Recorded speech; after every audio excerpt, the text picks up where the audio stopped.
Assalamualaikum warahmatullahi wabarakatuh.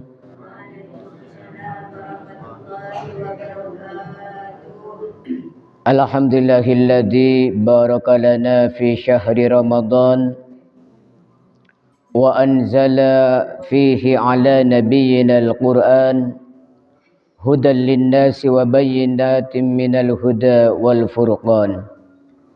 Wassalatu wassalamu ala sayyidina wa habibina Muhammad sahibil bayan wa ala alihi wa ashabihi ahlil mahabbati wal irfan, amma ba'd. Yang dimuliakan Allah Subhanahu wa taala, hadirin hadirat jamaah salat subuh. Alhamdulillah pada pagi yang cerah ini kita masih diberikan nikmat sehat oleh Allah Subhanahu wa taala sehingga kita bisa melaksanakan salat subuh dengan berjamaah. Mudah-mudahan bisa istiqamah. Amin amin Allahumma amin. Kita break dulu bahasan tentang puasa Ramadan. Kita masih mengkaji tentang refleksi peringatan malam nuzulul Quran, di mana nanti malam ini, malam tanggal 17 Ramadan di Indonesia, di beberapa negara semuanya diperingati peringatan malam nuzulul Quran atau turunnya Al-Quran. Apakah sudah benar memperingati malam nuzulul Quran pada malam tanggal 17? Maka mari kita bahas pada pagi hari ini, mudah-mudahan jadi ilmu yang barakah dan manfaat. Amin amin ya rabbal alamin. Memang ada perbedaan di antara para ulama kapan pertama kali Al-Quran turun. Adapun yang dipakai di Indonesia, bahkan di negara-negara tetangga, malam nuzulul Quran diperingati malam 17 karena mengambil dari firman Allah dalam surat Al-Anfal ayat 41. Wa ma anzalna ala abdina yawmal furqan yawmal taqal jam'an. Dan apa yang kami turunkan kepada hamba kami, yaitu Nabi Muhammad, di hari Furqan, yaitu di hari bertemunya dua pasukan. Jadi dalam ayat ini kata-kata ma adalah Al-Quran.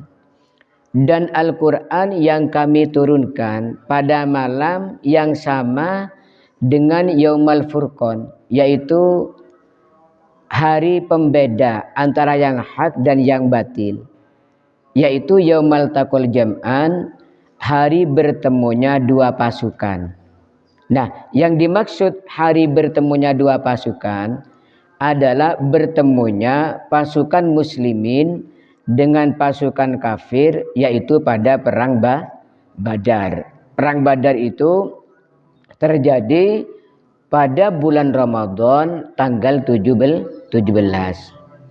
Maka dalam ayat ini kata sebagian mufassir, para ahli tafsir, mengisyaratkan ayat ini bahwa pada tanggal 17 Ramadan lah awal pertama Al-Quran diturunkan. Ya, makanya sudah benar apa yang dilaksanakan di Indonesia, ya, mulai dari pusat, gubernuran, provinsi, kabupaten, kecamatan, bahkan di desa-desa itu malam 17 Ramadan diperingati sebagai malam nuzulul Quran. Malam pertama kali Al-Quran diturunkan. Maka ini didukung oleh Imam At-Tabari bahwa ada sebuah hadis an Abi Abdurrahman As-Salami, Abdullah bin Habib qala qala al-Hasan bin Ali bin Abi Thalib radhiyallahu an kanat lailatul furqan yaumal taqal jam'an li sab'a asyarata min syahri Ramadan.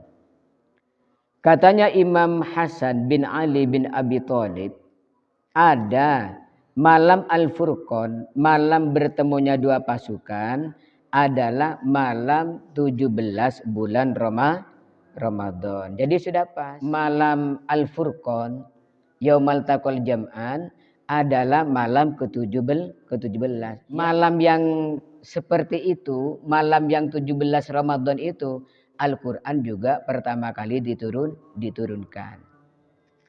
Lalu sekarang timbul pertanyaan, Pak Ustadz, katanya malam Lailatul Qadar itu malam turunnya Al-Quran. Ya betul ya.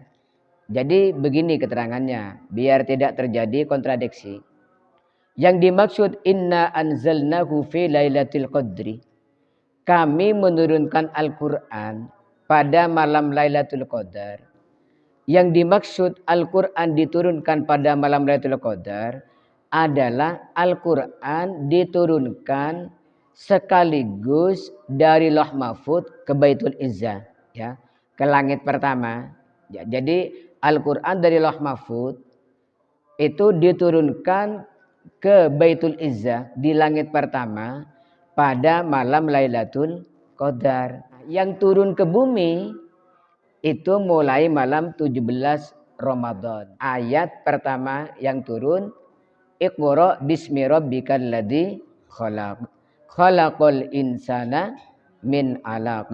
Iqra wa rabbukal akram alladzi 'allama bil qalam 'allamal insana ma lam ya'lam. Nah, ayat Al-Quran turun pertama kali ke bumi itu malam 17 Ramadan selama sekitar 22 tahun. Turunnya ke bumi ini bertahap ya. Ada kejadian ini turun Al-Quran, ada perintah ini turun Al-Quran selama 22 tahun. Sampai ayat terakhir turun yaitu ayat ketiga surat Al-Maidah. Al-yawma akmaltu lakum dinakum wa atmamtu alaikum ni'mati wa raditu lakumul Islam madina. Itu ayat yang turun terakhir ke bumi, yaitu pada waktu Rasulullah haji wada, haji perpisahan, haji terakhirnya Rasulullah. Di mana dalam ayat terakhir ini Allah berfirman, al-yauma, pada hari ini, akmaltu lakum dinakum, aku sempurnakan bagi kalian agama kalian. Wa atmamtu alaikum ni'mati, dan aku sempurnakan nikmatku kepada kalian. Wa raditu lakumul Islam madina, dan aku ridho agama Islam menjadi agama kalian. Setelah ayat ini turun, para sahabat bergembira semuanya. Karena apa? Dalam ayat terakhir turun ini ada kata-kata, katanya Allah, aku sempurnakan bagi kalian agama kalian. Jadi para sahabat senang karena Islam sudah sempurna. Tapi Sayyidina Abu Bakar malah nangis, ya, malah nangis. Akhirnya para sahabat yang lain heran. Abu Bakar, kamu kok nangis? Ini ayat tentang kebahagiaan. Islam telah sempurna. Ternyata Sayyidina Abu Bakar bukan hanya membaca yang tersurat, tapi membaca juga yang tersirat. Katanya Sayyidina Abu Bakar, iya betul. Ayat ini memang kegembiraan. Agama Islam telah sempurna. Terus kita kan tahu tugasnya Nabi Muhammad itu apa? Membawa agama Islam. Kalau sudah agama Islam sempurna, berarti misi dan tujuan Allah mengutus Nabi Muhammad sudah selesai. Maka ini isyarat tugas Nabi Muhammad telah selesai. Berarti kalau sudah selesai tugasnya, sebentar lagi akan dipanggil oleh yang memberi tugas. Ini tidak lama lagi Rasulullah mungkin akan wafat. Akhirnya para sahabat yang lain juga menangis, ya. Allahumma shalli ala Muhammad. Jadi kesimpulannya, bahwa Al-Quran yang dimaksud dalam surat Al-Qadar diturunkan pada malam Lailatul Qadar, yaitu malam-malam ganjil 21 ke belakang. Itu adalah maksudnya Al-Quran diturunkan sekaligus dari Lauh Mahfud ke Baitul Izzah, ke langit yang pertama. Ditahan di sana, setelah itu diturunkan ke bumi sedikit demi sedikit sesuai dengan peristiwa yang melatar belakangi. Selama 22 tahun. Yang pertama pada malam 17 Ramadan. Allahumma salli ala Muhammad wa ala ali Sayyidina Muhammad. Maka sebagai refleksi memperingati malam nuzulul Quran, yang pertama mari gemarkan lagi di dalam membaca Al-Quran. Sebab apa?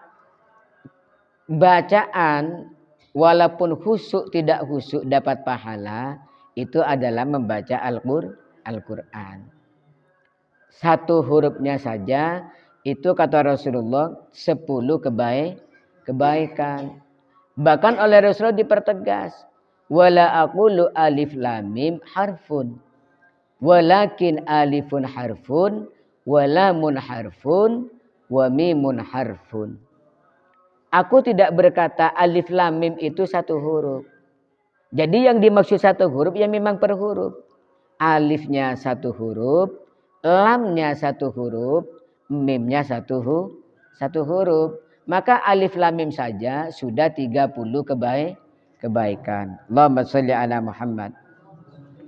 Terutama di bulan Ramadan ini ya, dalam kitab Kanzun Najwa was Surur itu ada sebuah hadis Rasulullah sallallahu alaihi wasallam bersabda, "As-shiyam wal Qur'an yashfa'ani lil 'abdi yaumal qiyamah." Puasa dan Al-Qur'an itu nanti akan memberikan syafaat kepada orang yang suka membaca Al-Quran, suka mempelajari Al-Quran di hari kiamat. Yaqulu siyam, nanti puasa itu akan berkata, Rabbi inni mana'tuhu ta'ama wasyahawati bin nahar fasyafi'ni fihi. Ya Allah, sesungguhnya aku telah mencegah orang ini dari makan dan syahwat di siang hari Ramadan. Walaupun lapar, walaupun banyak godaan warung bertirai, ya. Kemudian syahwat, walaupun punya istri halal, berduaan, tidak melakukan hubungan intim. Dia itu dulu oleh saya ya Allah dicegah karena puasa, karena saya. Maka hari ini ya Allah, berikan izin saya memberikan pertolongan kepada orang ini. Wa yaqulul Qur'an, dan Al-Qur'an berkata, Rabbi inni mana'tuhu an-nauma bil-lail fasyafi'ni fi. Ya Allah, dulu saya mencegah orang ini tidur. Biasanya setelah Isya langsung tidur, masih membaca Al-Qur'an, apalagi darusan. Maka izinkan ya Allah, saya memberikan syafaat kepada orang ini. Qala, maka berkata yang menyampaikan hadis ini, fayashfa'ani, maka puasa dan Al-Quran menolong orang yang membaca Al-Quran. Kemudian yang kedua, di dalam refleksi memperingati nuzulul Quran, ini mempelajari tentang Al-Quran. Yang pertama tentang cara bacanya, tajwidnya ya. Sebab membaca Quran itu wajib pakai ilmu tajwid. Katanya Imam Jazari ya, wal akhdhu bit tajwidi hatmun lazimu man lam yujawwidil Qur'ana asimu. Memakai ilmu tajwid di dalam membaca Al-Quran itu wajib. Barang siapa tidak memakai ilmu tajwid membaca Al-Quran, itu hukumnya berdosa. Maka ini harus betul-betul kita mempelajari tentang ilmu tajwid. Yang pertama, di dalam refleksi peringatan nuzulul Quran. Agar cara baca Qurannya pas. Ya. Jangan-jangan kita itu termasuk dalam hadis, Rubbata lindil Quran wal Quran yal'anu. Berapa banyak orang baca Quran, tetapi Al-Quran melaknat. Bukan dapat pahala ya. Bacanya tidak pas. Yang pendek dibaca panjang, yang panjang dibaca pendek. Yang dengung dibaca idhar, yang idhar dibaca dengung, dan lain sebagainya. Atau makhrajnya.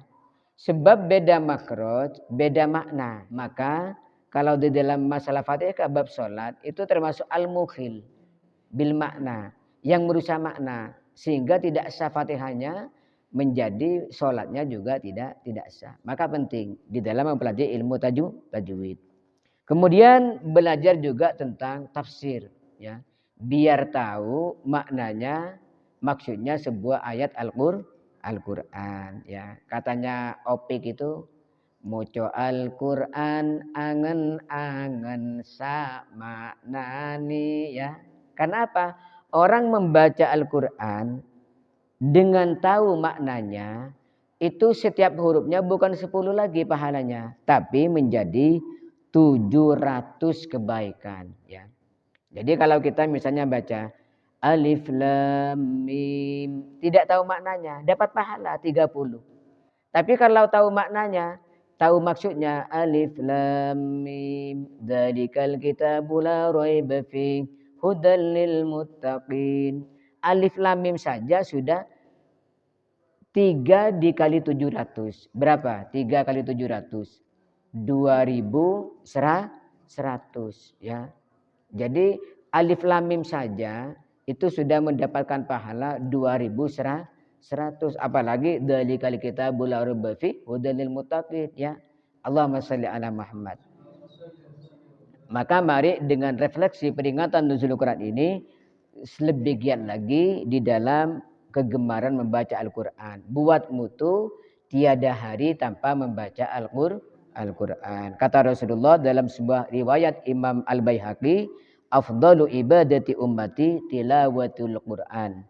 Paling afdalnya ibadat umatku adalah membaca Al-Quran. Mudah-mudahan Allah Subhanahu wa taala memberikan izin Al-Qur'an untuk memberikan syafaat kepada kita kelak di hari kiamat. Amin amin ya rabbal alamin. Allahumma rahamna bil Qur'an waj'alhu lana imaman wa nuran wa hudan wa rahmah. Allahumma dzakirna minhu ma nasina wa 'allimna minhu ma jahilna warzuqna tilawatahu ana al-laili wa atrafan nahar waj'alhu lana hujjatan ya rabbal alamin.